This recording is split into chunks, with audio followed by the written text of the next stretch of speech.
What do Falcons do? We rise up. Welcome to Rise Up Reactions, the show we talk all things Falcons, NFL, Georgia sports, and in general, the sports news of the day. I'm your host, Dr. Lee Denning, the Golden Hard Dog, and a lifelong sports fan, and I'm coming back to you today with a fan preview of the Falcons taking on the Chiefs in Atlanta on Sunday Night Football. This is the first home primetime game the Falcons have had in over 2 years.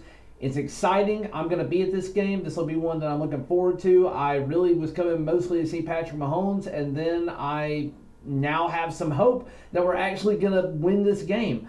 So let's start off with things that are going in the Falcons' favor. Again, we are going to be about a 3.5 point underdog at home, just telling you how good the Chiefs actually are. They beat the Bengals on a little bit of rep ball. There was probably pass interference looking back at it, but still probably not a call that you should make in a critical moment like that. And we know that they are not going to be favorable to trying to do anything that hurts Patrick Mahomes. So the refs are basically going to be against this to some degree in this game.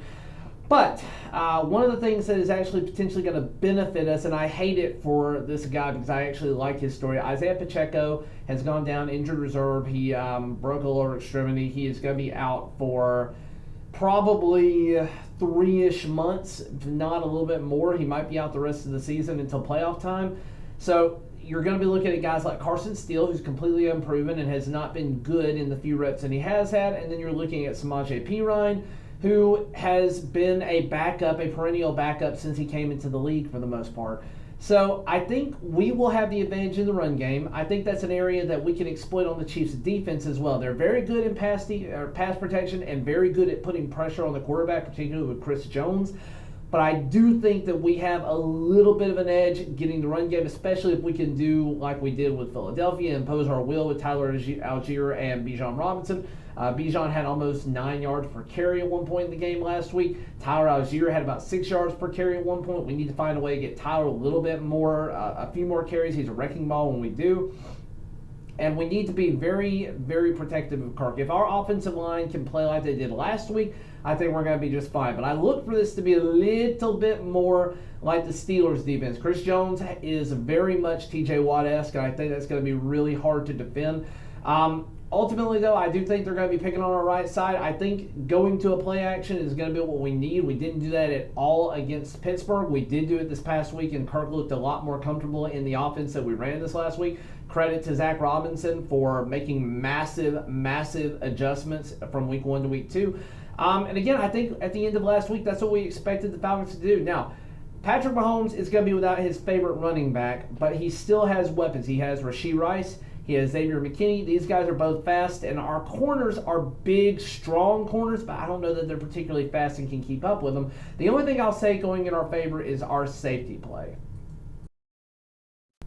And in particular, because Justin Simmons has picked off Patrick Mahomes more than any other defensive secondary in the league. He is very familiar with Patrick. He was playing for Denver for all of his career until this most recent, until coming to us, and has an incredible amount of experience playing against Patrick Mahomes. And same thing for Jesse Bates. He was on a Bengals team that saw a lot of Patrick Mahomes for a few years there towards the end of his time with the Bengals. So you have some safeties who are very, very familiar with these guys. We don't play them often, so A.J. Terrell, I think he may have played them one time, and I don't know if any of the other corners that we have on our roster have played Patrick Mahomes.